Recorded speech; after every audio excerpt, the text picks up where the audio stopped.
In this video, we're going to show you how to use Zotero with Obsidian.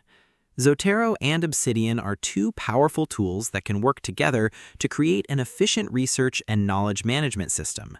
Zotero helps you collect, organize, and manage academic papers, books, articles, and other reference materials, while Obsidian allows you to connect ideas, create notes, and build a personal knowledge base. Whether you're a student, researcher, writer, academic, or professional, combining these two tools can help you organize information more effectively and make your research workflow more productive. However, many users store references in Zotero and notes in separate locations, making it difficult to connect sources with insights, summaries, and ongoing projects.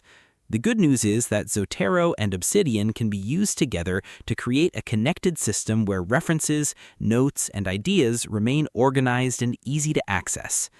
By the end of this video, you'll learn how to use Zotero with Obsidian and build a streamlined research workflow. So, let's get started. The first step is to set up your Zotero library. Add books, journal articles, research papers, websites, and other reference materials that you want to manage. Next, organize your references using collections and tags within Zotero.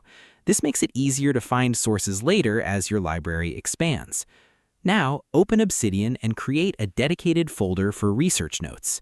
Many users create separate folders for literature notes, source summaries, project notes, and permanent notes.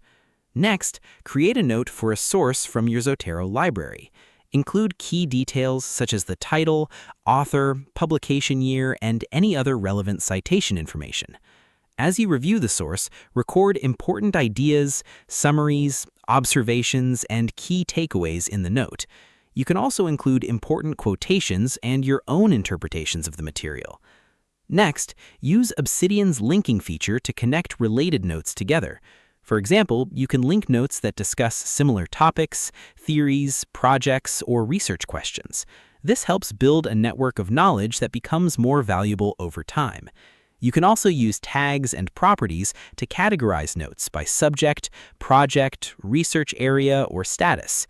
As your collection of notes grows, continue connecting sources and ideas to create a more comprehensive knowledge base.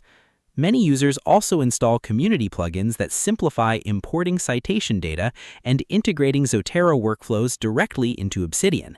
These tools can help automate parts of the process and improve efficiency. In most situations, this is all you need to do. Now let's quickly recap what we covered. First, organize your references in Zotero. Second, create detailed research notes in Obsidian. And third, connect your notes using links, tags, and properties to build a structured knowledge system. Remember that collecting sources is only one part of effective research. The real value comes from organizing information, creating connections between ideas, and developing insights that can be used in future work. Using Zotero with Obsidian allows you to combine reference management and knowledge management in a single workflow. This is especially useful for students, researchers, academics, writers, and professionals who regularly work with large amounts of information. Taking the time to build a connected research system today can make future learning, writing, and research projects much more efficient. And that's how to use Zotero with Obsidian. If you found this tutorial helpful, don't forget to like the video, subscribe to the channel, and share it with others who use Obsidian. Your support helps us create more tutorials, troubleshooting guides, and productivity tips to help you get the most out of your digital tools. If there's another Obsidian feature or issue you'd like us to cover, feel free to leave a comment below. We'd love to hear your suggestions and ideas for future videos. Thanks for watching, and we'll see you in the next one.